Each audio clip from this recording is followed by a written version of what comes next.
Um, my interview was an hour and 17 minutes long. And so I said, for people that didn't have an hour, to listen to somebody babble, that I was going to make a little bit shorter video of more of my story so they can hear it too.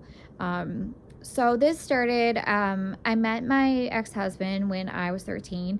We got pregnant in high school and married when I was 18. Had my daughter at 19, my son at 20. A couple years later, I had someone really close to me call me up and try to commit suicide on the phone with me, and it didn't work. I got somebody over there to stop him, but things that he was saying and how close it was to actually happening gave me a lot of anxiety.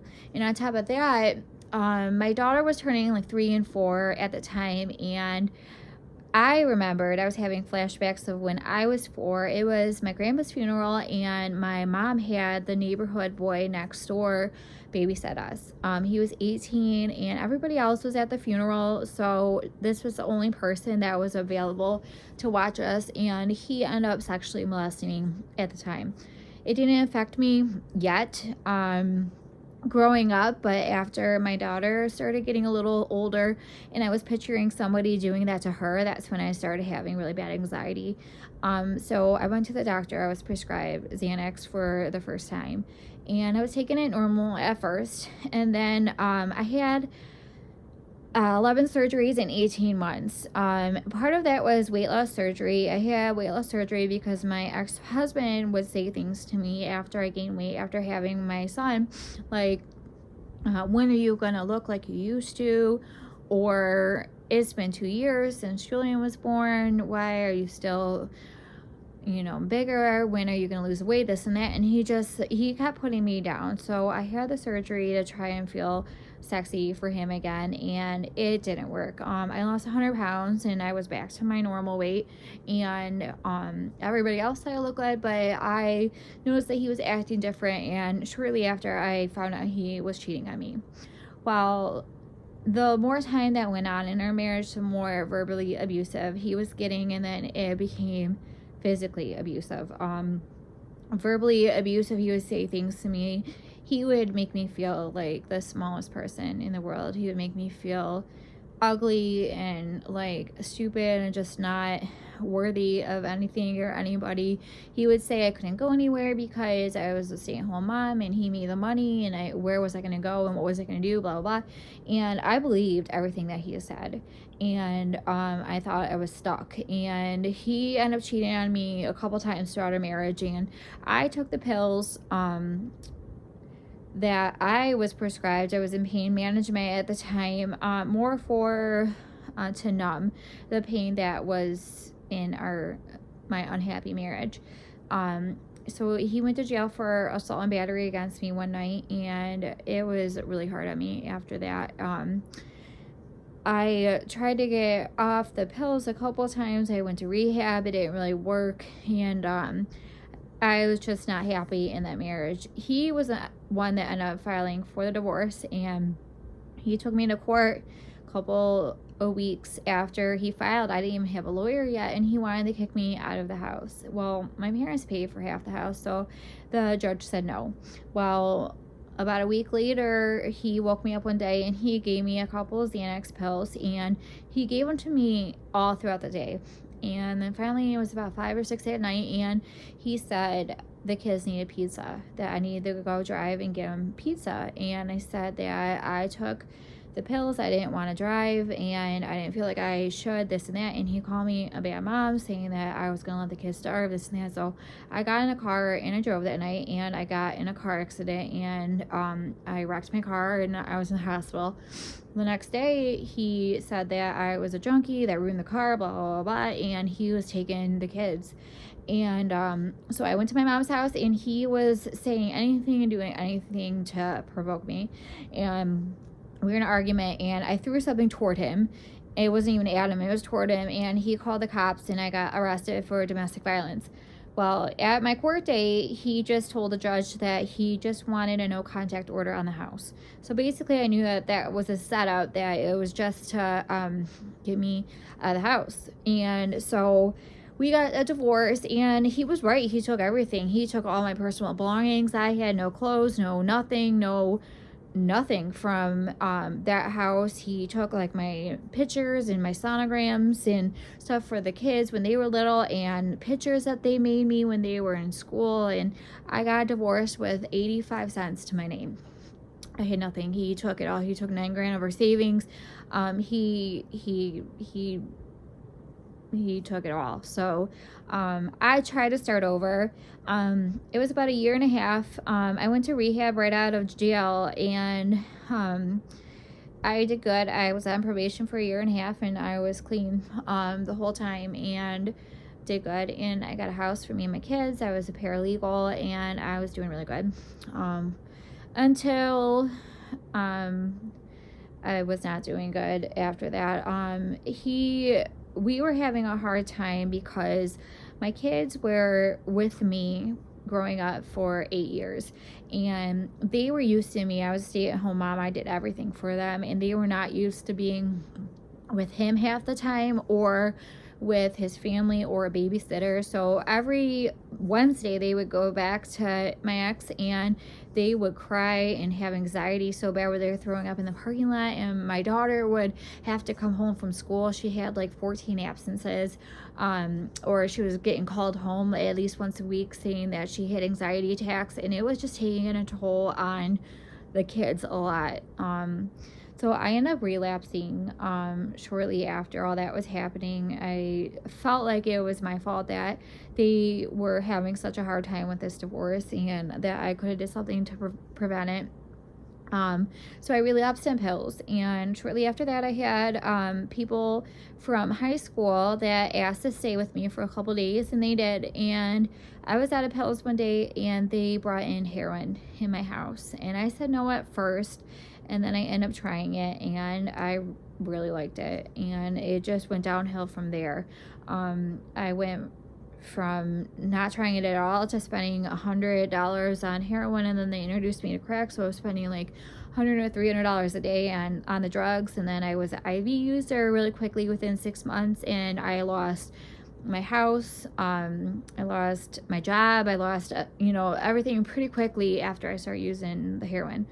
Then I got my car stolen, and while I was getting my car stolen, I had to take the bus, and I was walking home one day, and it was about 10 o'clock at night. I was hoping the bus wasn't done for the night yet, and there was a guy that walked across the street from the Blues Club right on Gratiot and 7 Mile, and he said how much. He thought I was a hooker, and I said, I'm not, I don't do that. And he said, you'll do it if I say you're gonna do it. And I was like, what are you talking? Like, I thought he was joking at first, and then I saw his face, and he wasn't joking. So I tried to pull away from him, and he grabbed me, and he pulled me closer, and then all of a sudden he slapped me across the face, and he hit me so hard that I fell back. Well, he came to go on top of me, and I kicked him right in the neck. And he tried to come on top of me again, and I tried to fight back, and then all of a sudden I saw a gun right in my face. And he hit me with the gun, and I got knocked out, and I woke up briefly. I was being dragged, and I got like burns on the back of me, like from the cement, and I could feel like all my clothes being like ripped. And I woke up zip tied to a pole in the basement, and I was totally naked, and I could see bruises and blood and everything. I knew that I was sexually assaulted at that time, and I fell back out. And in the morning I woke up, and it was just hell for this. I got taken on a Friday, and I was repeatedly raped by 4 guys until Sunday. And they stabbed me in the leg, they stabbed me in the back, and they did whatever to me. I was zip tied the whole time, no food, no water, no nothing. And the only thing that they gave me was, because I was an addict and I was getting sick from not having the drugs, was they gave me drugs.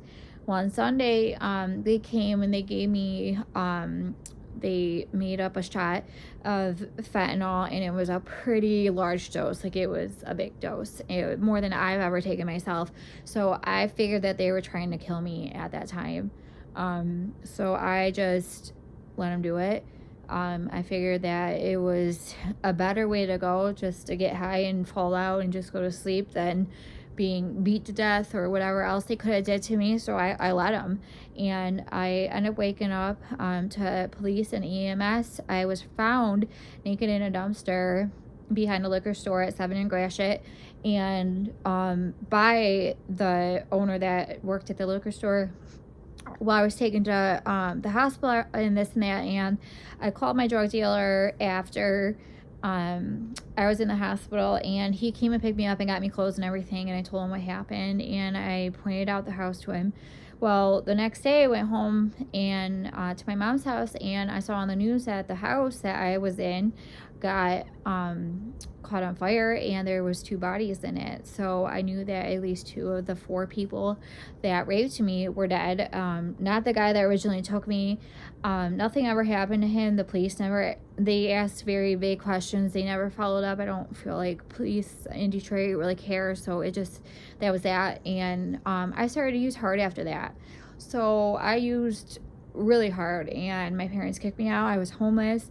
I went to jail, and I lost my kids when I went to jail, and it was hard. While I was in the city one day, I saw one of my really, really good friends. He was also an addict. I would see him every day, and we would talk for hours.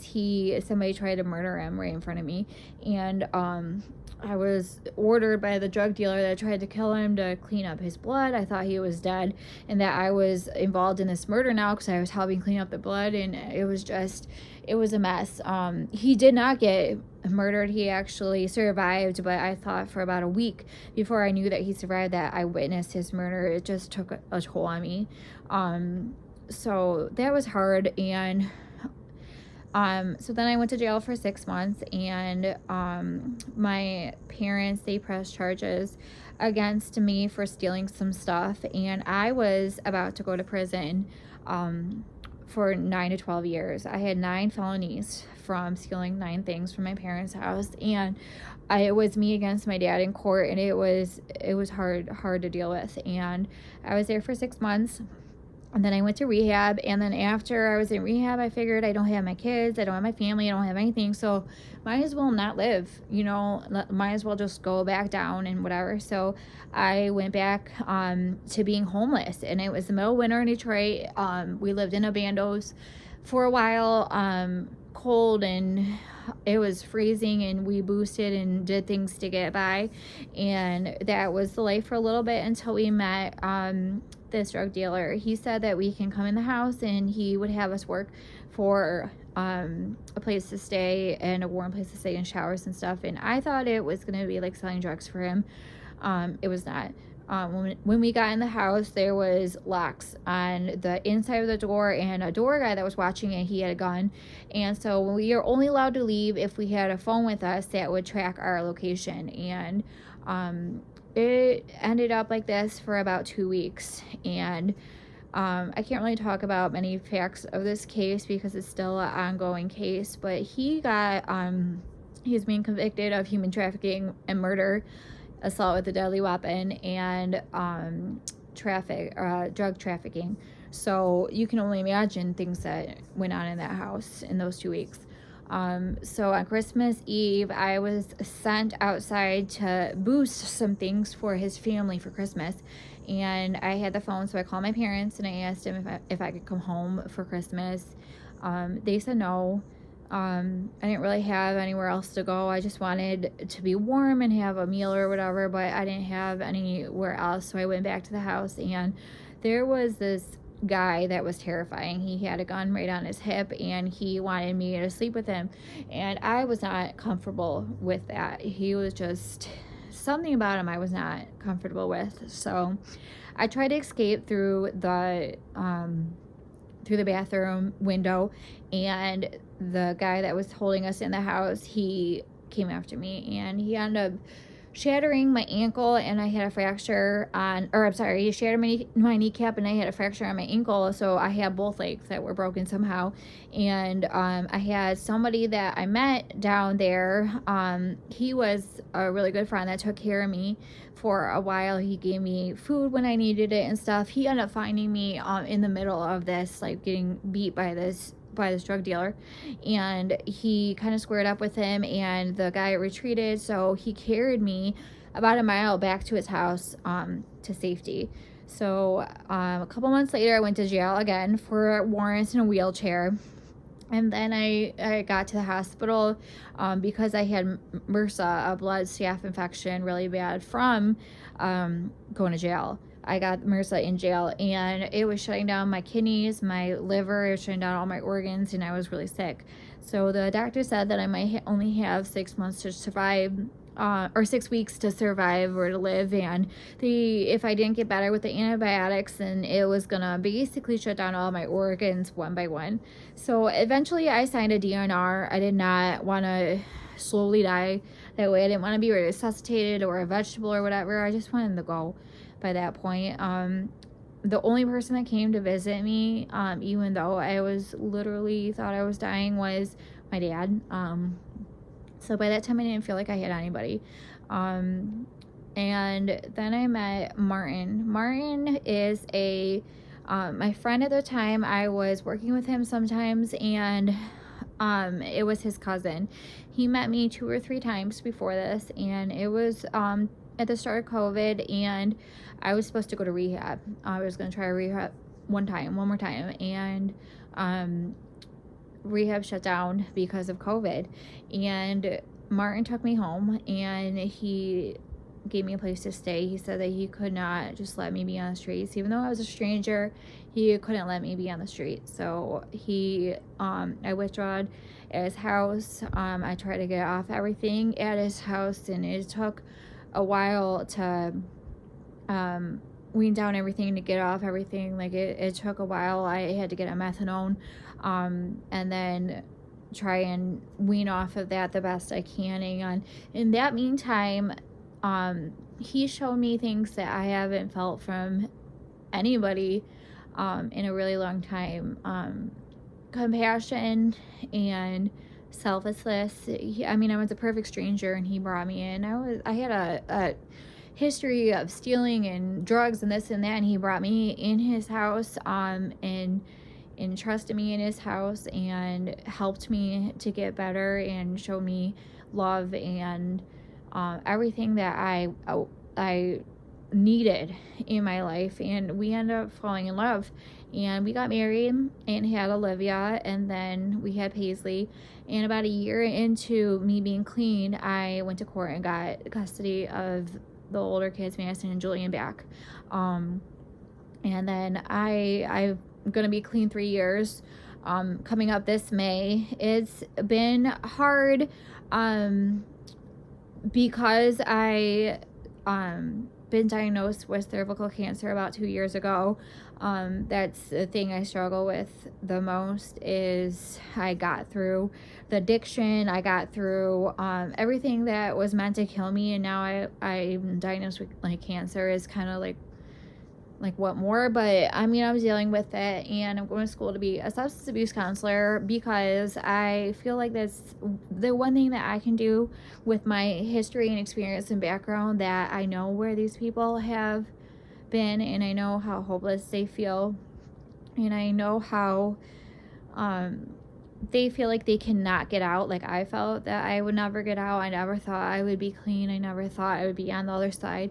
I figured I would die that way. And I know that these people don't think that there is any life beyond drugs. And so I want to help as many people as I can get their life back and realize that there's more, that they can have love, and they can have a normal life, and they can be respected again, and they can be trusted again, have their families back, and everything that I was able to get, I'm hoping to have other people get too. So there is much, much, much more to my story, and some things that I've been through that I did not tell. So I'm hoping to make more parts to these videos, just to kind of tell more of my story and what I've been through, and hopefully some people can relate and kind of know a little bit more of what I've been through and understand me more. So thank you for listening.